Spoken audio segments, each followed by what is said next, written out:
Hari ni kita buat live ni, kita nak masak kek. Kek apa, Ima? Kek butter brownies. Okey. So hari ni kita orang punya resepi ni mungkin boleh bantu korang jadikan inspirasi untuk korang berniaga dekat rumah. Dan kita bagi resepi ni free je untuk korang. Okey? Okey, so kita jangan buang masa, bahan-bahan pun semua dah tersedia. Tapi yang penting saya ingatkan lagi, apa je kita nak masak, jangan lupa kita punya susu Good Day. Okey, jom kita mulakan. Jom. Bahan-bahan ni senang je, kita campur-campur je. Resepi kita memudahkan, dia tidak menyusahkan. Semua bahan-bahan dia pun senang nak dapat. Kan? Bagi kat kita. Semua jom kita masukkan. Masuk je. Garam secubit rasa.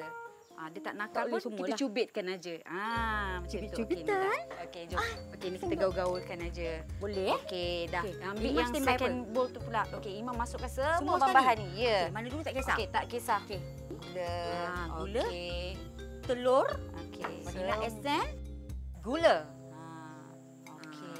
Okey. Dah. Dapat tak? Okey, cantum. Gaul. Lagi sikit. Okey. Okey, kemudian so bahan yang paling penting, susu Good Day. Jangan lupa kita masukkan. Okey. Dah. Okey, Kemudian kita nak masukkan kita punya tepung tadi ni. Cantumkan Boleh dia ke? semua. Boleh. Okey. Oh, lagi tepi-tepi tu semua ambilkan dia. Cantik. Okey. Tepi ni, Ma? Ya. Mas sini, Ma? Ya. Sini mari. Dia macam ini. Tu. Bagus, sedap betul. Okey. Nampak tak dia punya tekstur dia? Okey.